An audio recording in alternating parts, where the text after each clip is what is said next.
The whole church and state thing is a very different kind of concept than it was 30 years ago, or even 5 years ago when the ad sales platform was very healthy, and we could say no way, and that would stick. What's important for any magazine, though, is that you cannot ever compromise your editorial integrity, because once your readers find out or even smell that there's something lurking there that doesn't work, you've lost your reader, and then you've lost your reader, and then you've lost your magazine.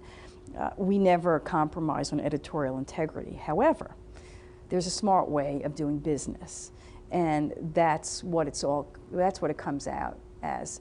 You've got to work with your publisher and with your ad sales staff, and sometimes what they're asking you to do actually can help the magazine, and in the process help business.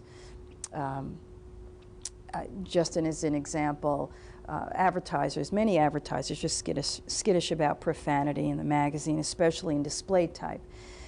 So I'm sure at one point we were approached and said, you need to temper this. This is making this particular advertiser a little bit skittish.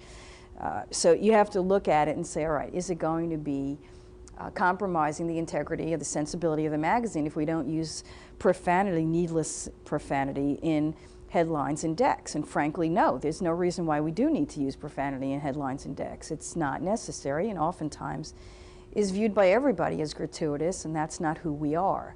So we no longer use profanity in headlines and decks. It's just not necessary, and it helps our advertising base. So it's that kind of thing that you just have to weigh, and you can't just throw in the towel, because then you're giving up on your reader, and we can't do that. We can't ever do that, because then there really will not be a need for magazines.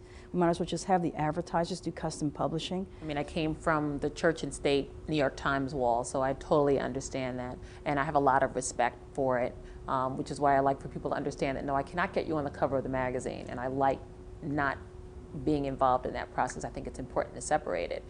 When it comes to entertainment magazines, depending on the magazine and their levels of standards, the line can be very blurred. Vibe is the epitome of a class act, in that we really pride ourselves in upholding the rules of the road, and we all support that on the business side. So the reason that we've been able to get General Excellence Awards and being able to be awarded different things on the journalist side is because we do keep the line very separate, which is not the case with all entertainment magazines or all music magazines, but we prefer to have, to set an example and to be a leader on how it should be done.